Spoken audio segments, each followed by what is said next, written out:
Land a touchy issue that has seen many Kenyans being rendered homeless, others made squatters, and in extreme cases, loss of lives. Watu ambao wanaishi hapa, these people who are residing here, they were previously evicted from a place that was used as a school.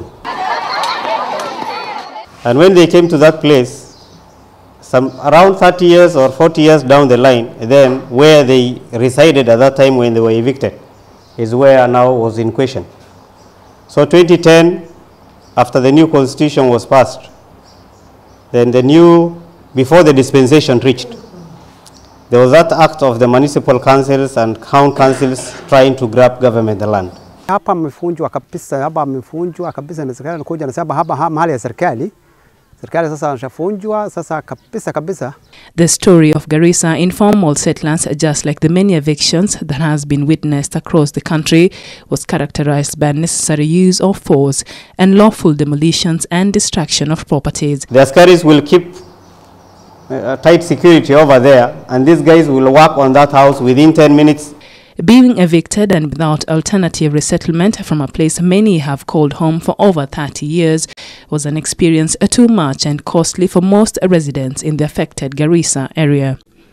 On the 28th of October 2010, the residents of Medina witnessed the most horrific eviction, an exercise that saw property of unknown value coming down with the help of bulldozers and in the full supervision of law enforcers.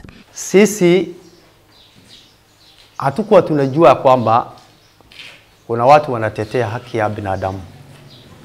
Kuna njia ya kuenda mahakama.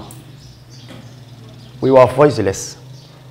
Before the introduction of Hakijamii, an organization that partners with local organizations who are taking leading roles in engaging with policymakers, the informal settlers from Garissa had not known justice. Hakijamii just sees itself as a partner to these organizations in their efforts to be in the forefront of taking a leading position in terms of engaging with policymakers, so that the policymakers can be able to give adequate attention to their concerns and interests. They gave us free lawyers,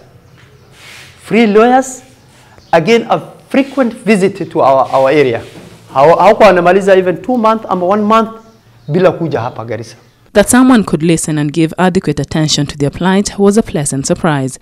Hakijamii not only provided lawyers but also made frequent visits to the affected residents. And finally, after years of oppression and forced evictions, a case on behalf of the Garissa informal settlers was filed in 2011 in an Embu court. Case filed by informal settlement settlers from Garissa at the Embu High Court in 2011. Was finally decided in November of 2011 in favor of the informal settlers, whereby Justice Muchelule declared that several of their rights under the new constitution had been violated by the enforced evictions and forcible demolition of their homes. Kama ni ndevu unaweza kunja mara mbili, lakini kama ni saizi hawezi kunjika mara mbili. Na maanisha kwamba mtu kama mimi sina pesa, ni maskini, ile kidogo nilikuwa nacho kutoka kwa nimejenga imebomolewa, sasa nitaenda wapi? Land grabbing is a menace that continues to affect most parts of the country, with elected leaders failing to protect the interests of the people they represent. Hakijamii facilitation role in the Garissa case was made easier by joint participation and commitment shown by the residents who had a common goal of finding a lasting solution to their plight. Mambo ya kunyang'anyana mashamba iko katika Kenya yetu yote mzima. Wale viongozi ambao tunachagua wamekuwa walafi, wamekuwa watu wa kujipenda sana, mpaka anasahau yule mwananchi ambaye amempatia madaraka, anataka kumnyang'anya ile kidogo wako nayo ili kiongozi aendelee kuwa mkubwa na mwenye mali zaidi, lakini yule mdogo aendelee kufinyilika pale chini. So far, there has been little help from the Attorney General's office, whose mandate was to oversee the execution of the court order. Instead, the AG's office filed for an application requesting that the court order be put on hold on grounds that the government side required a fair hearing of the same. Nimesikia barabara ilitengenezwa, inaanza kwa mto, inaisha wapi? Kwa mto. Inaanza kwapi? Kwa mto, inaisha kwa mto. Hatukukuwa na viongozi. Kama kitu ilikuwa inafanyika, kwa hivyo kuna watu kati yetu walikuwa wanashirikiana na wapi?